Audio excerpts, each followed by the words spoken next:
दोस्तों, प्रायः सभी ने अनुभव किया होगा कि इस विश्व में मनुष्य तो क्या, तुझ से तुझ जीव भी सदा दुखों से बचने की कोशिश करता है और सुख प्राप्ति के लिए प्रयत्नशील रहता है।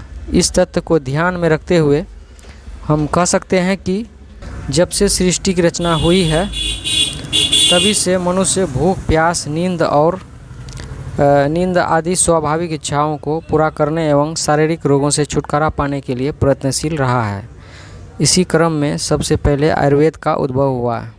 आजकल हम एलोपैथी, होम्योपैथी, नेचुरोपैथी, रेकी आदि अनेक प्रकार की चिकित्सा पद्धति को प्रयोग करते हैं, परंतु आयुर्वेदिक पद्धति हमारे दिलों में बसी हुई है।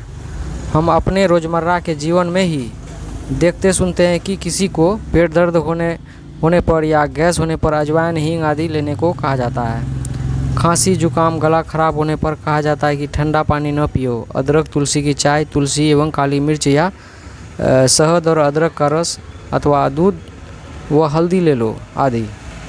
अमुक चीज़ की प्रकृति ठंडी है या अमुक चीज़ की गर्म, इस प्रकार के सभी निर्देश आयुर्वेद के ही अंग हैं, जो हम अपने बुजुर्गों के द्वारा अपनी रसोई के सामान में से ही सीखते चले आ रहे हैं। हमें अपने घर के आंगन अथवा रसोई घर में से ही अनेक पदार्थ मिल जाते हैं, जिन्हें हम ज्यों का त्यों औषधि के रूप में प्रयुक्त कर सकते हैं। इस प्रकार हम आयुर्वेद पद्धति को अपने से अलग कर ही नहीं सकते। प्रश्न उठता है कि जो आयुर्वेद हमारे जीवन में इतना घर कर चुका है वो वास्तव में है क्या। इसको समझने के लिए आयुर्वेद शब्द की व्युत्पत्ति को जानना होगा। यह शब्द आयुष प्लस वेद, इन दो शब्दों के मेल से बना है। आयुष का अर्थ है जीवन तथा वेद का अर्थ है ज्ञान, विज्ञान। इस प्रकार आयुर्वेद शब्द का अर्थ हुआ जीवन से संबंधित विज्ञान। साधारण भाषा में कहें तो जीवन को ठीक प्रकार से जीने की कला ही आयुर्वेद है, क्योंकि यह विज्ञान केवल रोगों की चिकित्सा या रोगों का ही ज्ञान प्रदान नहीं करता, अपितु जीवन जीने के लिए सभी प्रकार के आवश्यक ज्ञान की प्राप्ति कराता है। बहुत सीमित अर्थ में ही हम इसे एक चिकित्सा प्रणाली भी कह सकते हैं, क्योंकि यह स्वास्थ्य और रोग दोनों के लिए व्यवस्थित और क्रमबद्ध ज्ञान भी प्रस्तुत करता है।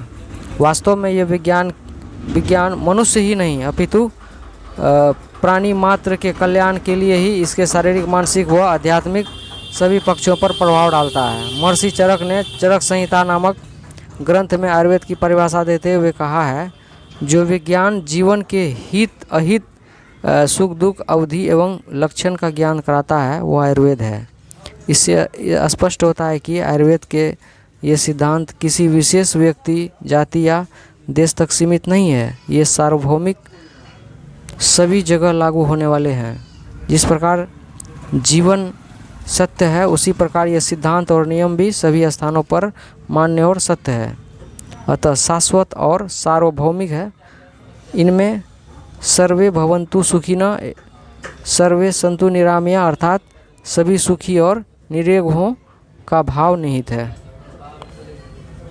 तो दोस्तों, आज का वीडियो टॉपिक था आयुर्वेद क्या है। आपको ये वीडियो कैसी लगी कमेंट बॉक्स में ज़रूर कमेंट करें। यदि अच्छी लगी हो तो लाइक ज़रूर करें। साथ ही यदि नए हैं तो चैनल को ज़रूर सब्सक्राइब करें। साथ ही बेल आइकन ज़रूर प्रेस करें, जिससे अगली वीडियो की नोटिफिकेशन मिलती रहे।